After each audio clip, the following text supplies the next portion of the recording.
Welcome back to the Jensen Sessions, the space where musicians, vocalists, composers, and creatives come to sharpen their craft and get inspired. I'm your host, Shane Jensen, and today we have a truly extraordinary guest. She's a vocalist with a 5-octave range, a touring and recording artist who has shared stages with legends, and a performer whose versatility spans R&B, jazz, rock, gospel, and Broadway. You may know her from her electrifying performance on The Voice or from her work with icons like Boz Scaggs, Mike McDonald, and Queen Latifah. Today, we're diving into the artistry, discipline, and soul behind the voice of the incomparable Miss Monet. We'll talk about her journey, her creative process, and the lessons that she has learned from a lifetime of music. So settle in. This is going to be a master class in vocal artistry and musical resilience. Let's get into it.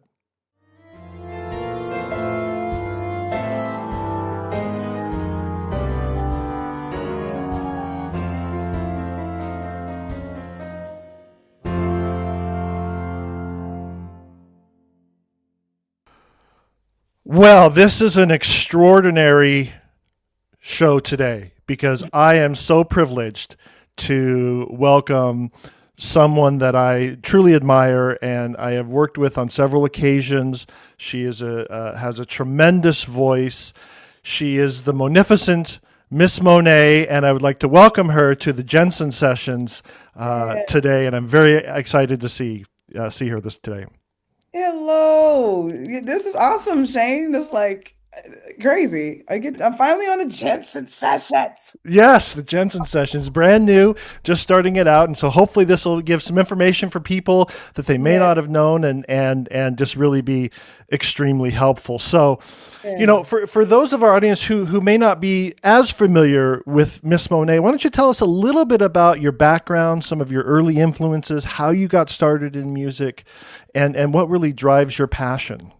Absolutely. Well, I've been singing all my life. I was, born into a very musical family on mother and father's side. My father was a vocalist for Marvin Gaye for Mm, many, many years.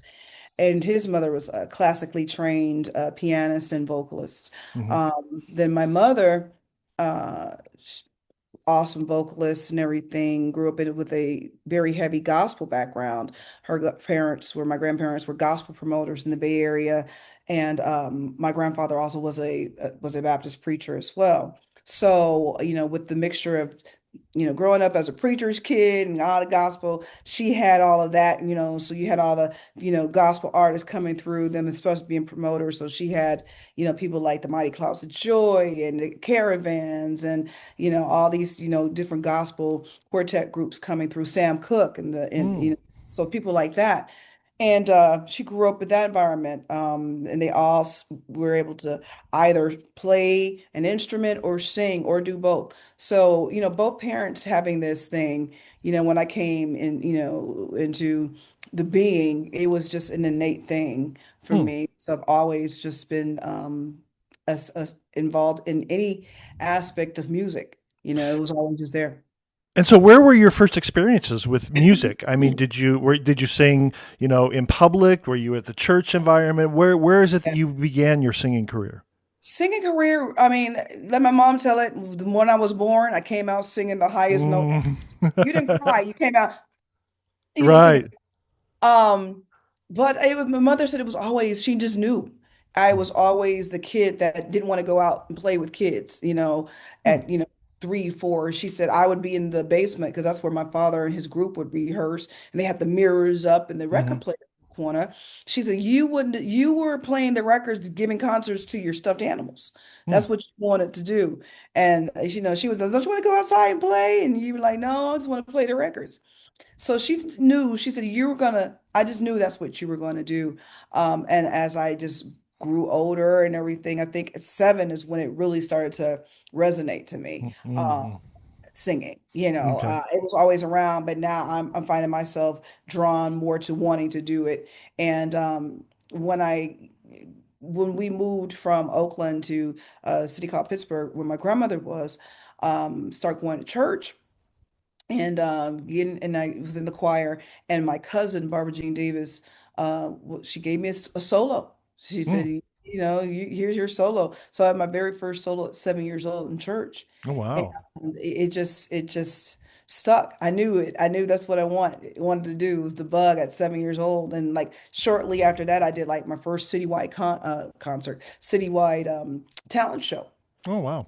at 7, and I won at Oh, 7 years wow. old, won the city talent show. So again, it was just one of those things that I always just did. My mom said, if you had picked anything other than that, it would have surprised her. She said, I just knew this is what you were going to do. Mm. So as early as I would say 7. Did you have formal lessons or training when you were young, or does it never appeared for No, you? no formal anything. It was just watch, listen to what grandma did and emulate it. Listen to what mom did and emulate it. It was just having these, because my mother and my grandmother are my Mount Rushmore, and mom, Yeah, grandma, yeah, of Whitney, and course. Barbara.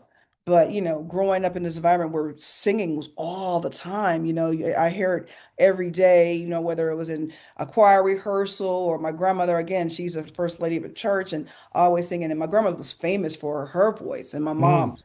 So just, kind of listening to them all the time, I just wanted to sing like them. So I would Mm. emulate as much as I could. And yeah, that was my training, listening to what mom and grandma did. Oh, that's What my fantastic. cousin Barbara Jean did, that was Yeah. it. So you have an extraordinary 5-octave vocal range. Mhm. And when did you first realize that you had such a unique instrument?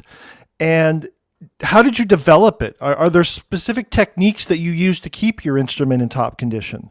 Right. I figured out the range by accident, especially the whistle tone stuff by accident. Mm. And literally, again, singing, singing, singing. I'm a teenager now, and I'm kind of getting hip to, all the music, and of course, I'm loving Whitney. But then this girl named Mariah Carey seems to come out, Mm. and she hits these whistle tones, and I'm like, what? What is that? And everything. And then there was a commercial with Ella Fitzgerald when she broke glass, and I kept saying, I want to break glass like that.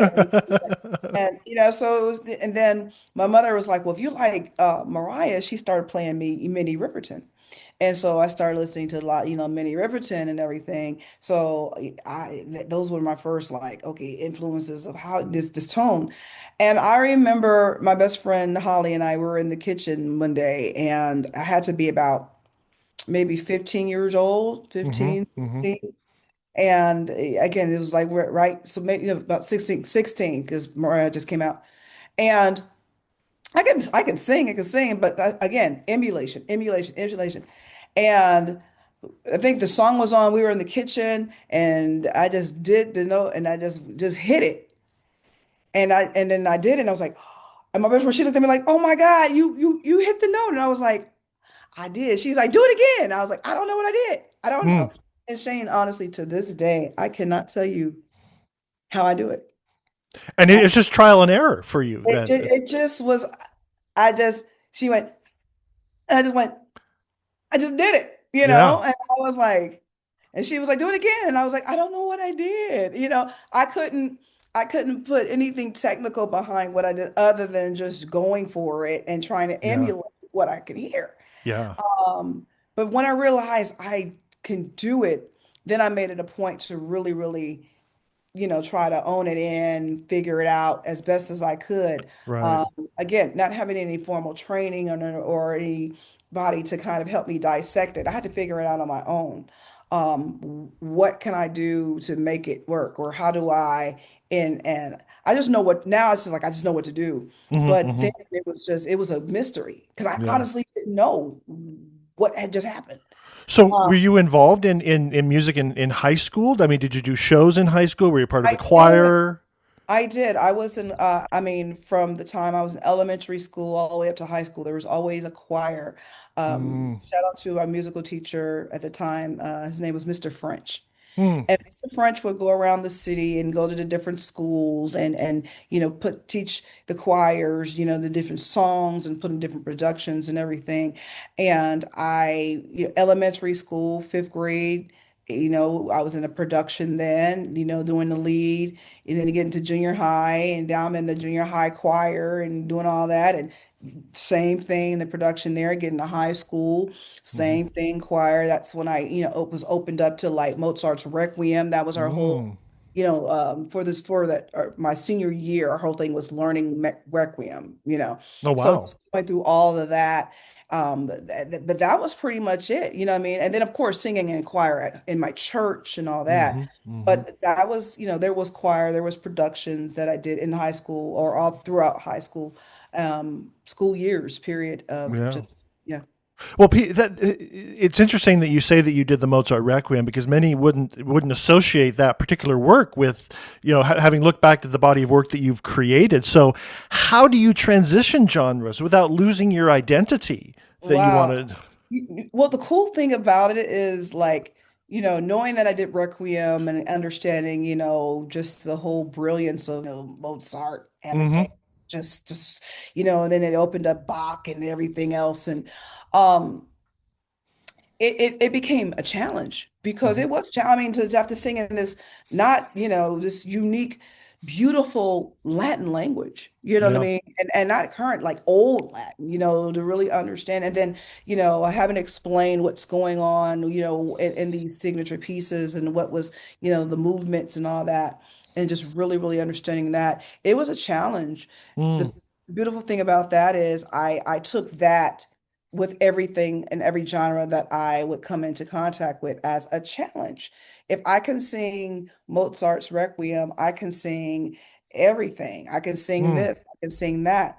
And that was my thing. So, okay, if there's a jazz piece to learn, then let me learn it and everything and still be able to be me in Right. doing so. I enjoy it because it just helps me. I always say I'm an artist of many colors, Mm, you yeah. know, pick one, and that's my thing. I've really, really enjoyed being that kind of artist and taking on those type of risks when it comes to music because it doesn't limit me. Hmm. I'm a free agent. I'm a free bird. I like to just Right. maneuver and I love to go in and dig into a piece that is going to challenge me to understand and learn. So that's really how I'm able to kind of go from this genre to this genre, this genre. I just look at each piece as a new challenge for me. That's interesting. Going down that road a little bit further. Your career spans, R&B, rock, jazz, Broadway, and gospel. And so, how do you approach not just necessarily the genre, the style, but maintaining your signature sound through all across those genres? A good question. I always uh, applaud myself for just being authentically me, Well, that's good. Yeah. just being Monet. And I think that's why I liken myself and I call, Barbara Streisand one of my Mount Rushmores because she seemed to have been one to master that, Hmm. to be able to go from this genre to this genre to this genre and sing it well, but she was still Barbara. She was Right. still Streisand, right? Hmm. Right. And I adored that in her body of work, because that's really who I am. When you love music the way that I do, there's nothing that's untapped. There's Hmm. nothing that you can't say, oh, I can't do that. No, you can. So it's just about applying yourself and being, of course, because I love music, I'm going to be me, but understand what the music is trying or what the piece is trying to convey. Hmm. I'm Hmm. not going to, if it's a jazz piece, there's no way I'm going to try to just sing it as I would sing an R&B tune. Understand and really, really pay homage to the art form. And I think Right. that's able to kind of transcend through various genres because I honor the art form of Right. what it is. I don't try to tune it into something else or even make me try to tune into it. No, honor the art form, Yeah. honor the genre, and be authentic in it. Right. Learn it. If you don't know, go study it. Go Yeah. understand what it means so you can present it as best as it's supposed to be presented. Yeah, and what I find, even though I've been in the music business for 30 years, and perhaps you too, it's just like there's always something new that I can learn. I have yet to absorb all that music has to offer me, and so it's a constant idea of kind of like tapping down the ego and saying, okay, yeah, you're good in this area, but you're really deficient in this area, and I think Yeah. that that's an important thing to keep in mind too.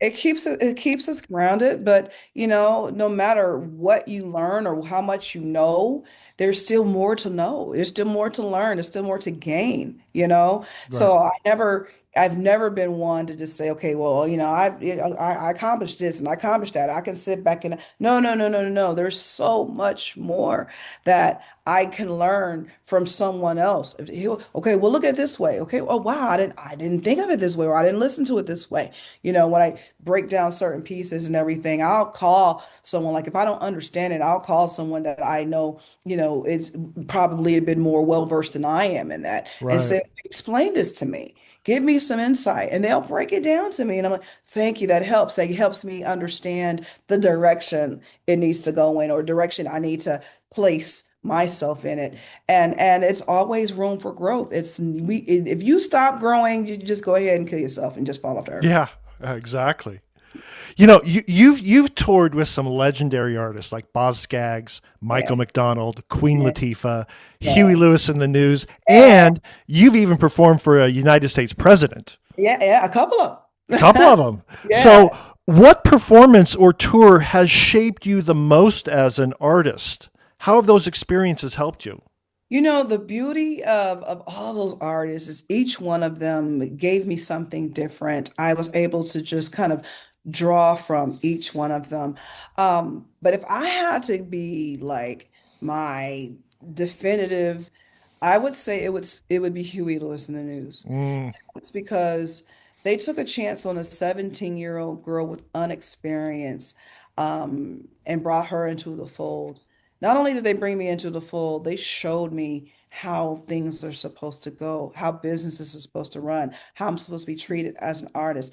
I had no clue, but I was given and treated as a principal. I it was never felt like I was just a background singer or blah blah mm, blah. No, I was treated and shown as a principal.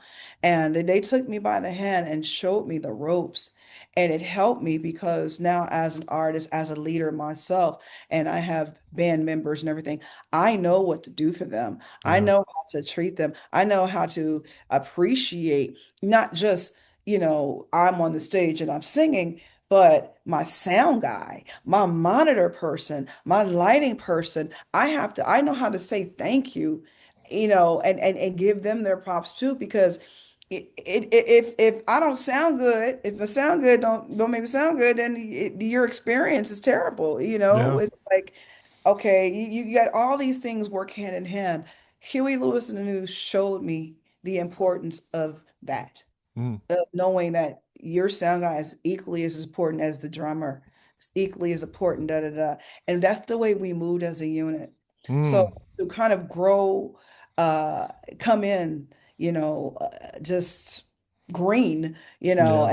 and that way, it really, really blew my mind. But I'll take it, it took it with me, and it has been with me forever, because now I understand the importance of why they treated me that way. Hmm. So when certain circumstances come into play where I'm like, I know that's not for me. I know how to, gracefully bow out. You know what I That's mean? yeah. Because they showed me, this is what you deserve. This is how you're supposed to go. If it doesn't do that, and they didn't have to. That's the crazy thing. They didn't have to. Hmm. They honestly did not have to, but they did. And I'm so, so grateful. I'm also grateful that because I'm taking a chance on me and allowing me, to enter into this, this realm and this new genre of music, pop, rock and roll, blah, blah, blah. It opened me up. I'm a lover of music, like I said, and that's the way music was programmed in my home. There wasn't just R&B or gospel. I mean, there's a radio station home, in Oakland where I'm from, called KDIA, and programming there wasn't like how we hear now. Hmm. Programming there was just like, you can listen to Bowie, and after Bowie, here comes Earth, Wind, and Fire, and then Led Zeppelin, Mm, Joan Baez, and then yeah, I mean, that's Yeah. how I heard music. So, and then when MTV came into play, mind blown, right? I mean, Yeah. Yeah. I Yeah. watched homework, and yeah, and I'm watching every video on MTV, and so that even opened up my world even more to got into like the arena, like the Deep Purples and the Led Zeppelins and I just Twisted Sister. I mean, because these were all the videos, right?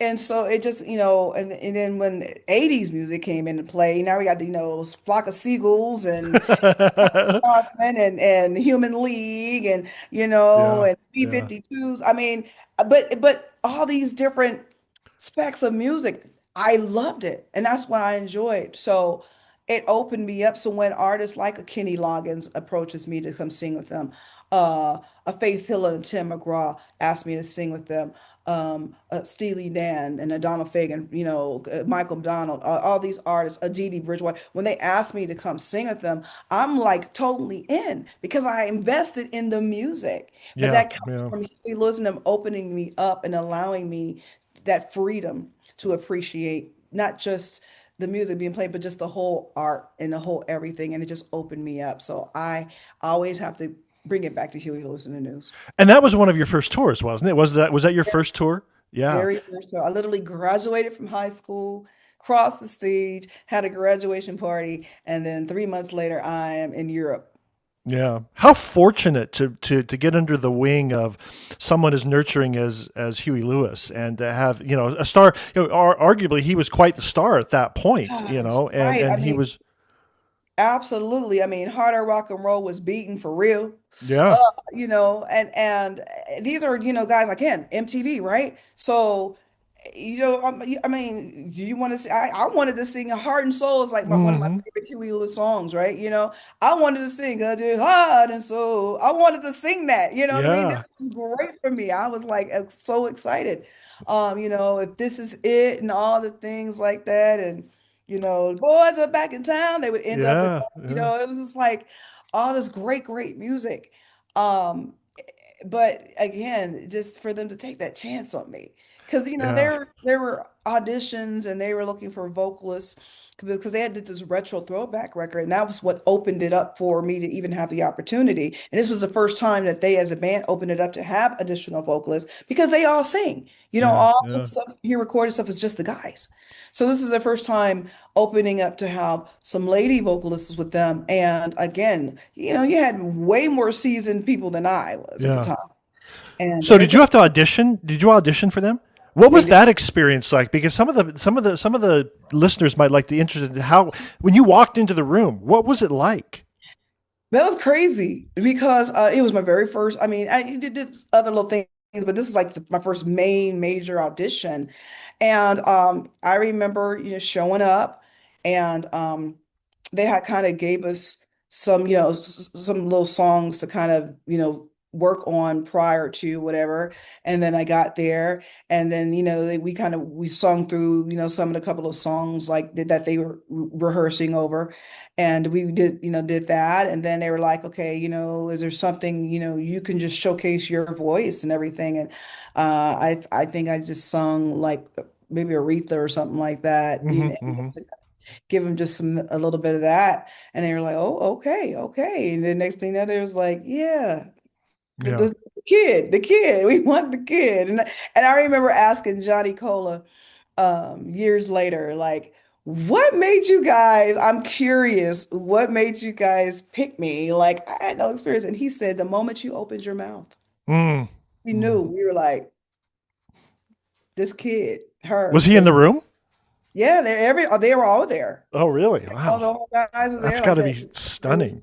It was like crazy. So, just to, meet Huey and Johnny Cola and Sean Haynes, Bill Gibson at the Oh, time, wow. Chipolina, you know, just the guys. It was just crazy. And I remember they were over in San Rafael, you Yeah, know, yeah. San Rafael and going to their studio that they still have to this day. That's where they would rehearse and going over there and doing the audition. And Wow. was like, wow. So speaking of auditions, let's move forward a few years. Okay. And many people discovered you recently through The Voice season 24, Yeah. and where you stunned the judges with Higher Love. And what motivated you to audition at this stage in your career, and what did you learn from that experience? Wow, good question. I was coerced, in literal Okay. coerced to do it. A dear friend of mine, Julian Miranda, who's he was a scout and for The Voice, and he reached out and he was like, I really want to submit you for The Voice.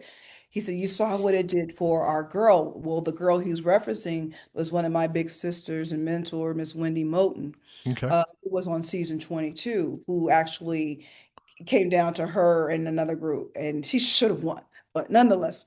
But he said, you saw what it did for Wendy and da da da. And I'm like, yeah. He said, I really want you to. And I was like, I'm not a fan. I never was a fan of those types of shows, the American Idols and all this stuff. I Yeah. never really was a fan. And he was like, think about it, think about it. And I said, okay. And so I thought about it and I was like, well, what's the worst that can happen? I know they might not turn for me. That's very humbling, but Yeah. I mean, it doesn't take away from who I am. It just didn't happen. Then I was like, well, so I called Wendy and I talked to Wendy, and she just kind of just gave me the best version of just breaking it down all the way down. Mm. And after having the conversation with her, she basically and just said, Monet, just be Monet. Go and do what you do. She said it's entertainment, it's TV. So you can't take it personal. If Right. there's something they're looking for specific and whatever that is, she said, so don't take it personal. It's Yeah. not about you. It's whatever again, it's just TV still, and putting that perspective, I was okay. And that's all I told you. I was all right, go ahead. Let's do it. If anything, I'll have some airtime on television, Right. Yeah. or something, right? Yeah. So he submitted me and they called and they were like, we want to bring you to LA. And I was Mm. like, okay, all right. Yeah. So I went into the voice bubble, and I call it the voice bubble because you literally go in, you can't have any visitors, no Mm. family, no friends. And I understood why a lot of times because people are away from their family. I mean, for at least 6 weeks, Yeah. you're away. And in this bubble, if you can't have visitors and all that, like you couldn't even leave. I only had like a 2 mile radius I could only go in, Mm. and Mm. I'm Mhm. like, old enough, but I understand because you got, some underage, he had the 16, 17, 18, you know what I mean, like that there, at 18, they didn't have parental, but they're still they're more 17 than 18, you know what I mean? Right. So Yeah. I understood the reason why. But yeah, I did that and then worked out what song I was going to audition and did my I chose Higher Love because they ask you these songs, what would you want to do? And I kind of went through some songs that I felt meant something for me, if Hmm. anything, I want to portray these songs. And I chose Higher Love because I love Steve Winwood. Yeah. Yeah. Of course.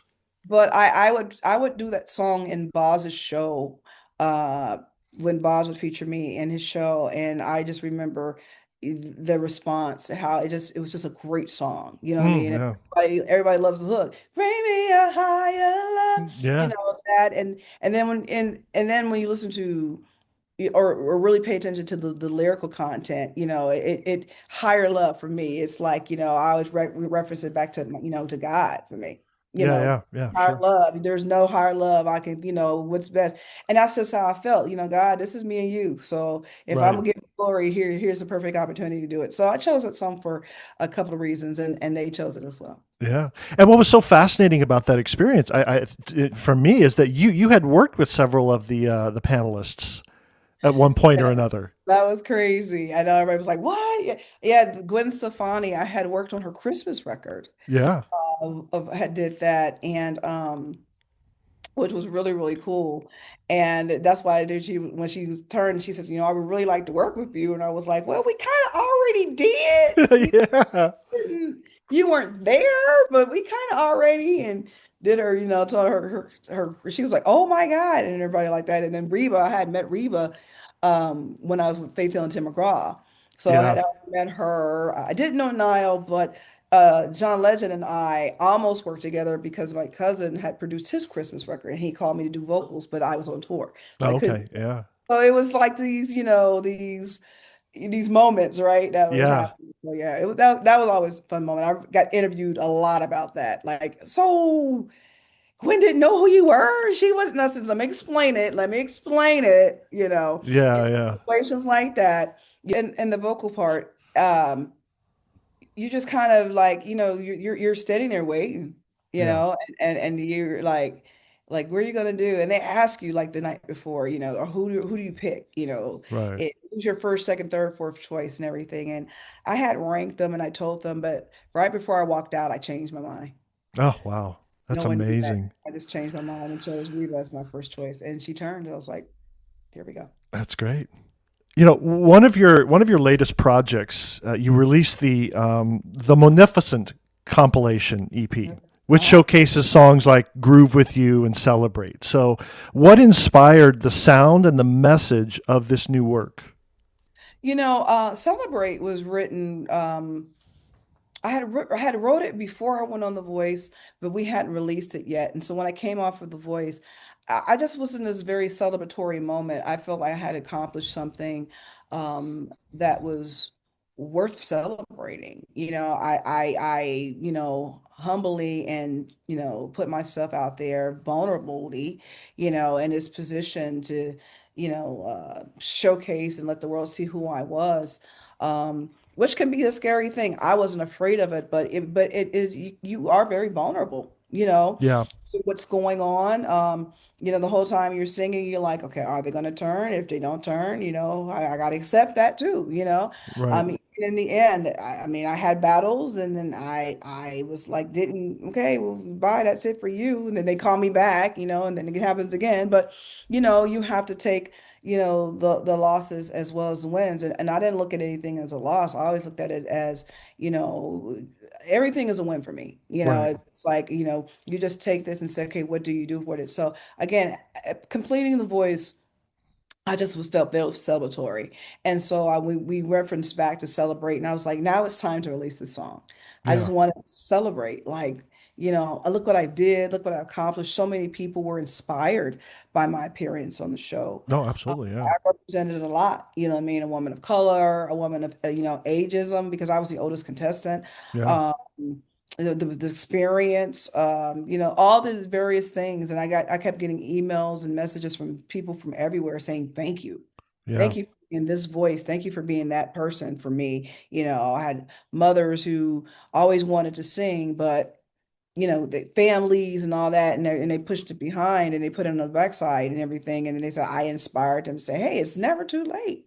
If Yeah. you have a gift, I can still do it, so that's what kind of inspired the music thereafter. Just realizing that so many people were touched, and so that's when Celebrate came out. And then after the success of Celebrate, I was like, I think I got to keep this thing going a little bit. So we just started doing other songs, and then Grew with You and everything. Because now it's like, okay, I'm feeling good, and let's keep it going, keep it going. So Yeah. shout out to Yeah. my co-producer, my co-writer and producer, BJ Kemp, who was on this journey with me from day one. And we just kept pushing them out. And we literally released three back-to-back-to-backs in under a year and a half. Oh, wow. That's Yeah. awesome. That is Yeah. awesome. So, you've collaborated with iconic producers such as Phil Spector and Marcus Miller and Dr. Dre. And, what have these collaborations taught you about the creative process, how they go about doing things?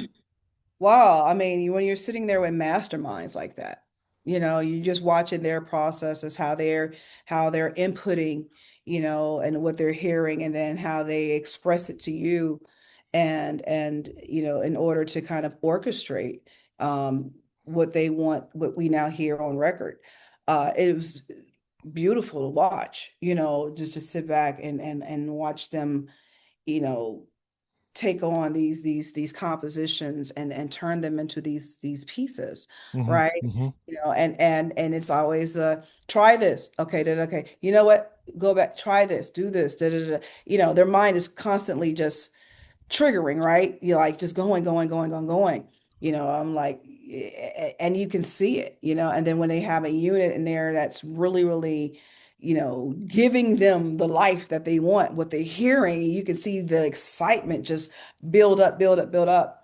And it just grows and grows and grows. So watching that, it gave me first a big appreciation for their work and what Hmm. they do, because again, to come up with these masterpieces, compositions that they've released over the years, there's a reason they are who they are.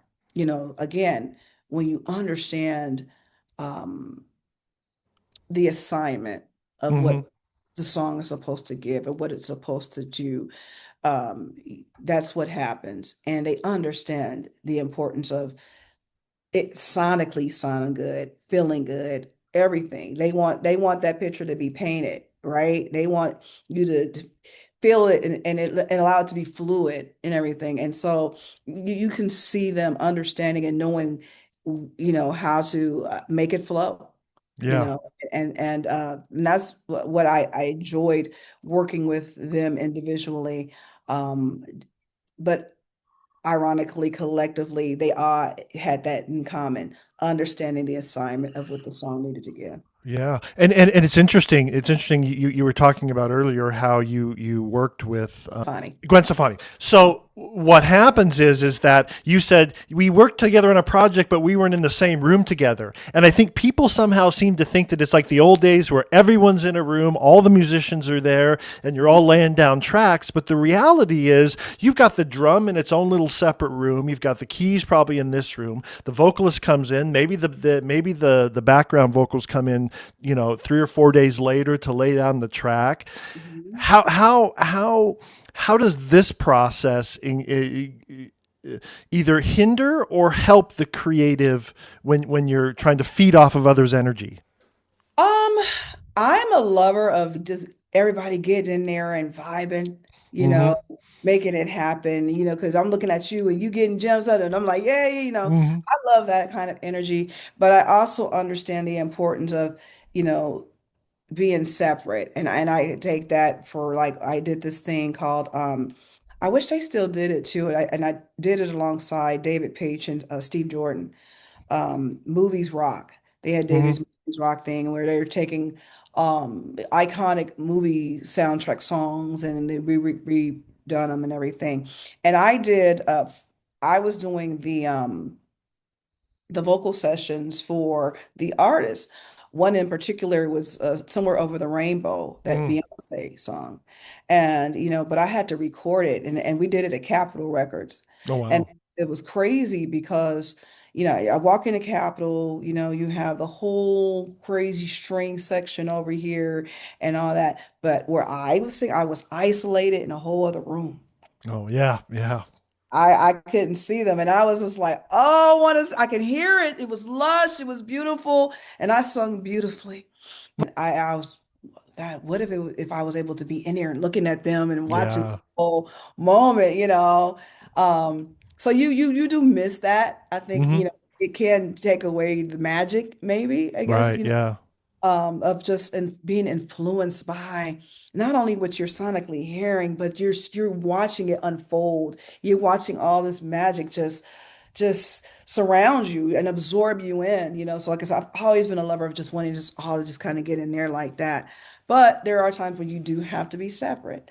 Yeah. And a lot of that comes from how you're recorded. So if they have to do something else to your voice, they can Hmm. just work on that, whatever came out of that booth versus if I'm in here with the room and everything, you're picking up what they're getting and da da da da, and if Yeah. we Yeah. can't tweak it out. So I get it both ways, but I'm a lover of it. Everybody getting in and just feeling it, and I mean, you think of records that are recorded. I mean, you think about like, for instance, the reason why James Brown stuff is so funky is Hmm. because they were all in there together. Right. I Yeah. mean, mess ups and all, you know what I Yeah. mean? But they were just vibing off of each other, you know what I Yeah. mean? And that's the beauty of when you know, drummer's going and he feeling and the bass is on the drums and everything, and y'all and everybody's just looking at each other and just going. You can't help but just allow that just to just build up and build up and build up, and you can't help but just be influenced by what you're feeling at that moment. Yeah, and it's interesting because I think that it's a double edged sword because I think in my estimation the recording process has really given people a false sense of what actually happens because the recording is perfect, but the way it was really actually laid down is probably not. There were so many mistakes, and I think that the joy of the live performance experience is you get to experience the foibles and Yeah. how everything actually goes into there, and I think that shows the humanness of Yeah. music, I think. Yeah. I mean, when we were recording those parts, I mean, I was Grace Potter was the producer, and working with her, my first time working with her, and she's brilliant. Hmm.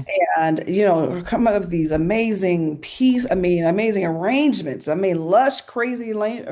And but when we were singing it, we were you just like, wow, like we were just excited because we were in there together. You know, the vocalists, and we're, you know, and Grace was in there with us, and we're all putting these parts together. And you know, and she said, "Well, Monet, you got an idea? Yeah, like, I got. What about this?" And, da, da, da. And we're just vibing off each other, and we're hearing the legend is coming back out, and we're sitting here like, "Oh God, this is Yeah, amazing," you yeah. know. So you do miss that aspect of it. So Yeah, that's awesome. You know, your career includes everything from world tours to sold out jazz club residencies to major festival performances like Montrose and New Sea Jazz. How do you prepare vocally and mentally for such diverse stages? sleep. Sleep, okay. Sleep. You know, again, like I said earlier, I love challenges. I love, you know, okay, this is coming up, you know, like when I was preparing for the World Expo in Dubai, and I was like, okay, this is coming up. What are you going to do, Mo? You know, how are you going to, you know, and really just kind of think it through, write it down, play it out in my head, sing it out, you know, what is the message I want to convey? What do I want to leave here? Or what do I want them to feel?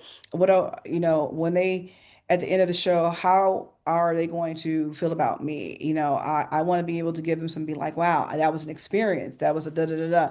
And every time I put a show or something together, or there's a performance coming up of those calibers, that's my mindset. Okay. Okay. What do you want to do? You know, what is the message you want to, and you just kind of work through them.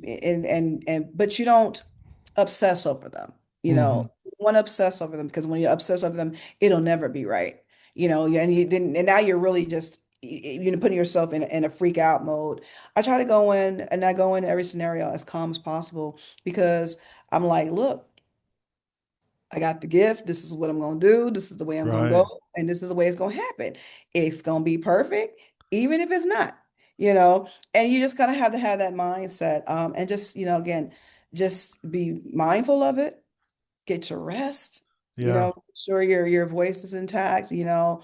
If anything, I'm more, you know, when it comes to that, just making sure my instrument's good, you know, and right, I implemented even more things now, more than ever. And it's crazy because I was singing crazy then, but now I'm implementing all these other new things, and now you know my voice is just, and I feel the growth, I hear the clarity, I hear it. I'm right. like, it works. It really works, you know. But that main thing is sleep, rest, because your body just needs to just, it has to understand, you know, just to just keep you in this comfort zone where you can now input and be able to just dissect it, make it, and then, okay, and then release it back. Right. And that's the best way of preparedness for me. Yeah.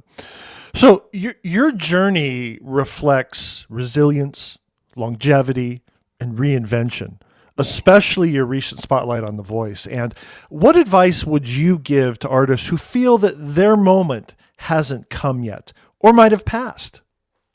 You know what? It's never too late. You know, it's never too late. That was, like I said, one of the main things that I wanted to convey when I was on The Voice. You know, like I said, I was the oldest contestant, had had all the experience. I was more the most experienced person on there, and a lot of people feel like you already who you are. You shouldn't be on the show, and Mm-hmm. Oh, wow. you know, and it wasn't, you know, that I was.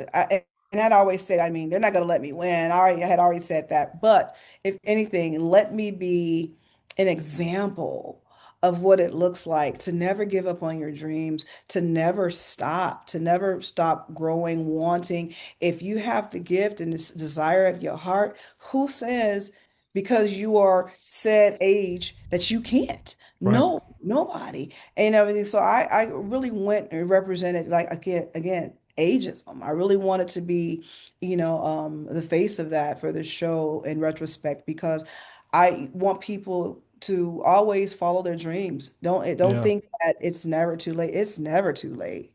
You Right. know, I mean, let the world and let the people and let social media say but what do you say? If it's in you to do, then do it. I hear all the time you talking about these athletes and everything. Why they're still playing, blah, blah, blah, blah. Can they play? Yeah, then let them. Yeah. I don't care how old you, if they want to still play and they are physically in shape and able to do it, then let them. It doesn't matter. We Right. keep putting these age, caps on so much stuff that people now just think, oh well, I'm too old. I can't do it. Well, why can't you? Right. Yeah. Who said Exactly. you can? If you can do it, if you want it, do you want to do it? Are you capable of doing it? Then do it. Yeah. You Exactly. know? So that was the main thing, and I would highly encourage anyone to just do it. You know what I mean? Especially if it's a desire of your heart and it's something you want to do. Don't let the world tell you that you cannot. No, Hmm. you do what you if it's in your heart and that's what you want to do, go for it. Yeah, and I think this is a really really good point, Monet, because the reality of the situation is, as creatives, not everything that we create is going to be liked by everyone. But what you have to do as a creative is you have to find your audience, whether that's 100, 500, 10,000, whatever it is, and create music for people who want to Right, enjoy that music and forget about everyone else, because, not everyone likes Taylor Swift. right. Not everyone likes Metallica. So, it's a diverse bowl. Find that audience, cultivate that audience that you have. And I think that's going to be, give long term success rather than chasing everyone. It really, really is. I mean, when I'm a member of NARIS, and when we get those ballots, and then I'm looking at all these different categories, and you got the best bluegrass and best I'm like, what kind of category? Best electronica and best and then I'm like, Yeah. but obviously, if it's on this ballot, that means somebody's listening to it. Yeah. Someone wants this. Someone is, so again, you're so right just because you might not like that, someone else is loving it. Yeah. Someone is digging it. Someone is really, really into it. You just have to continue to do the work and it'll find you. Yeah. It really, really will. And so I encourage anyone to stay on your path. If this is what you do, just keep doing it. Don't Yeah. and don't try to fall by the wayside and try to be trendy or try to da. And I mean, and I understand, but again, you got to be true and honest to yourself of what you want to do, what kind of music you want to do, how you want it to go. Trust me, someone wants to hear it. Yeah. And try different samples from different plates too. Don't just stay in your own little bubble, because I remember when I first started at BYU in the late '80s. We had Broadway touring companies that come through. I saw Into the Woods with Bernadette Peters and that whole cast. And one group that came through that I was particularly enamored by was Queen Ida and her Bon Temp Zydeco band. And let me tell you something. Zydeco music is not for everyone, but this is hopping music that was really, really, really good. And so, you may not think, you might not like Zydeco music, but take a listen to it. Take a listen to some of these things that might be out of your oeuvre. And listen, right now, the whole internet sensation right now is this Indian guy. I can't think of his name. I can't say his name, but he's all over the social media right now for his performance. He was on, I think, Jimmy Kimmel last week, Mm, and this guy is killing it. And it keeps popping up on my feeds because more people are discovering it and they're like realizing it. And one lady, I think Joy Reid, she said, I don't understand a word he's saying. She said, but whatever it is, I'm buying it now. Yeah. And it just felt good. And you're watching his performance and you're like, yeah, I mean, and I keep seeing it more and more people discovering this artist. And then I start following him and I read some background and he's been killing it. Yeah. He's been doing it. I mean, there was like, I want to say he might be from Canada, I believe, maybe. Okay. But he's so authentic. I mean, it's authentic Pujami music. Mm. I'm so happy to see that people are not looking at it being just this music. You're just really letting his thing, his flow, his who he is, you just become enamored with it. And you can't Yeah. help it's infectious, right? It is. Oh, it is. Can't Yeah. help it. So, like you said, like Zydeco, just listen. You might Yeah. not understand it, but if it feels good, you can't deny it. Yeah. That's what I feel about. That's what music. If it's just good music, I don't care. If it's good music, you can't deny it, and Yeah. that's it. It's fantastic. You've performed everything from soulful ballads to high energy rock and gospel. And when you look ahead, what new musical directions or collaborations excite you the most? Gosh, oh God, I it's whatever comes down the pipeline. Why don't you Uh, speak a little bit about this activity you just did back in California, where you have this show that you just recently did? Lesher. Lesher show, again, coming off The Voice, they actually saw me on The Voice. And when they realized I was from the Bay Area, they were like, you're from the Bay, you need to come here and do this and want to Creek Home in the Bay. And I was honored to come and do that. And I wanted to just tell my story via music. It was like, and I called it Ms. Monet's Ode to the Voice, as a play on words, of course. Hmm. But it was just me really kind of telling my story through music and through these various artists that again curated me as an artist, as a vocalist, and I did everything from like Dionne Warwick to Aretha, to Nancy Wilson, I got into and then I told my story as far as with Huey and Boz and Michael McDonald and going through those because a lot of people, they know, but then a lot of people are like, you sung with them? You sung and them too, and them too, and them too, and them too, and I ended singing, with Barbara Streisand, and of course I did Whitney, and Hmm. again these are these voices, these iconic voices that I just adored and loved, and helped me understand the true art form, Yeah. and I wanted to touch all, bases where again with Aretha, you had my little gospel and everything, and then Dion just being again this just pop goddess. Like I mean her voice was just just again, Hmm. infectious and classic, but just her approach, but what her and Burt Bacharach did for music and timing and signature and understanding and just the brilliance of that. And then, going, of course, into Whitney and then, doing some Nancy Wilson, jazz. I mean, Yeah. Nancy is like Nancy and Sarah Vaughan, like crazy, for Oh me, yeah. you know, um, just understanding and being able to just kind of tell my story via these songs so people can see that I'm not just this girl who sings this, I'm a girl who sings everything. Yeah. And I appreciate it. Again, like I said, I did my homework and I do my homework when it comes to um, paying homage to not just the artist, but the artistry, the genre, the music, and really, really, doing my homework and Yeah. Yeah. understanding the importance. I look at jazz as a genre, but I'm happy to see a Samara Joy now, who's, spearheading the female jazz voice, and this young band. Now you have these young people totally digging, traditional straight ahead jazz again. Yeah. Yeah.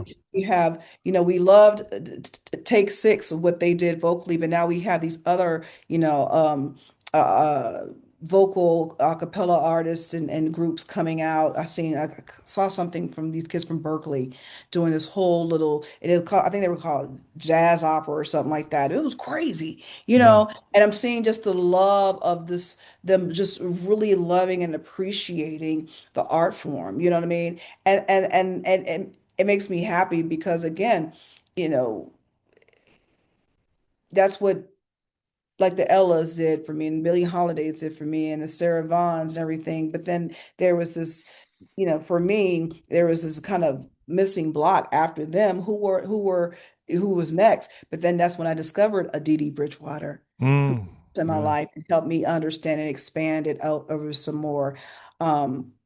Cassandra Wilson, you know what I mean? Nina Freelon. I mean, it just who understood again the assignment of just these dynamic vocal powerhouse women who knew how to tell the story of the song. Yeah.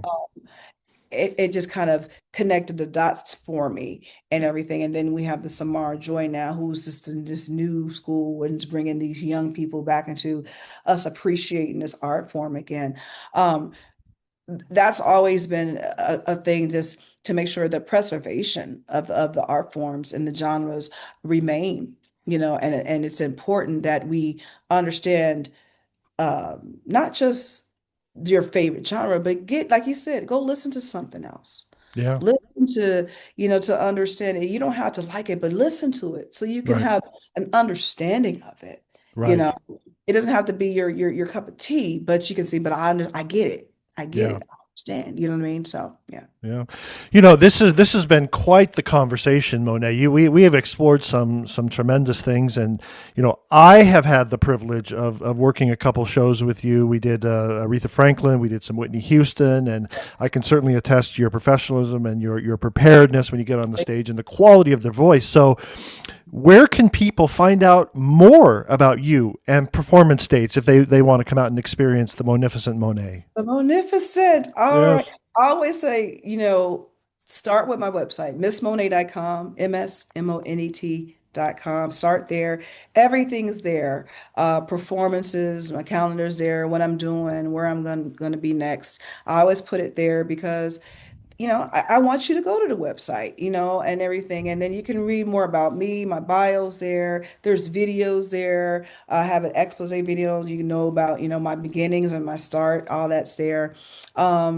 But I always tell people start with my website first and everything. And then social media. I'm on all the social media platforms. Instagram, the Miss Monet. That's THEE, the Miss Monet, MSMONET. And the same thing on Facebook, Miss Monet, on Twitter or X, Miss Monet, MSMONET. But I always tell people, you know what? Go straight to my website, missmonet.com. Yeah. You'll know. But Monet, I really appreciate you coming on. It's been a joy to talk to you today. This has just been Absolutely. Thank fantastic. you. Again, thank you for, I always say this to my, you know, people who do these podcasts. Thank you for giving artists like myself a platform for us to tell our stories and hear it directly from the artist. Because, if you get it from here to here to here to here, you might get it secondhand, but I appreciate a platform such as yours that allows me to tell my story and to talk to you as well. Absolutely. Thank you, Monet. I appreciate you coming on.